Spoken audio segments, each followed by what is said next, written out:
Bon, il y a quelques jours de ça, c'était la journée des droits de la femme.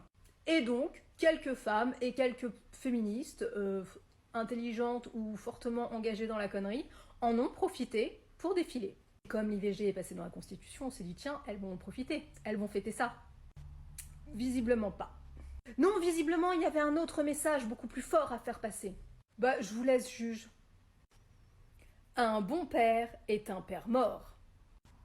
Pardon ? Donc là, je pense qu'en termes de méchanceté, de malveillance, de conneries et de dangerosité, on a atteint un niveau de non-retour. Ou alors, elle a été croisée avec une menthe religieuse. Je pense que c'est ça, c'est la seule explication. Cette dame est croisée avec une menthe religieuse, c'est-à-dire qu'à chaque fois qu'elle fait son affaire, qu'elle sent qu'elle est engrossée, hop, elle bouffe le mec. Ceci dit, cette histoire peut faire l'affaire de certains complotistes persuadés que les reptiliens sont parmi nous. Et en même temps, je me dis que quand je vois ça, ils ont peut-être pas forcément tort. Parce que c'est soit ça, soit cette dame a le cerveau complètement fondu. En tous les cas, il y a un truc qui s'est passé.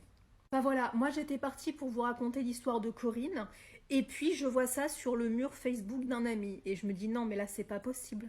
Je ne peux pas passer à côté de ça. Alors évidemment, j'ai voulu en savoir un petit peu plus sur ce super slogan, et quelle ne fut pas ma surprise de voir qu'en dessous, il y avait un article intitulé « Quels sont les avantages d'avoir un bon père ?» Donc si je comprends bien, il y a des bons et des mauvais pères. Par contre, il n'y a que des bonnes mères. Parce qu'il n'y a aucun article, en tous les cas je n'ai trouvé aucun article qui traite des avantages d'avoir une bonne maman. Ben non, parce que toutes les mamans elles sont bonnes. Bon, sauf peut-être celles qui mettent leur bébé dans le congélateur. Bon, il faut bien des exceptions, hein. Moi après, ce qui me rassure dans cette histoire quand même, c'est qu'il y a tellement de mères qui tiennent à leur pension alimentaire qu'elles seraient prêtes à tout pour protéger le paternel. Non mais je veux dire, c'est un côté rassurant. Tant que vous êtes en vie, messieurs, vous banquez. Une fois mort, bon. Les fins de mois seront plus dures. Et puis après, qui est-ce qu'on va faire chier? C'est vrai, qui est-ce qu'on va critiquer avec les copines en soirée? En dehors de votre mère.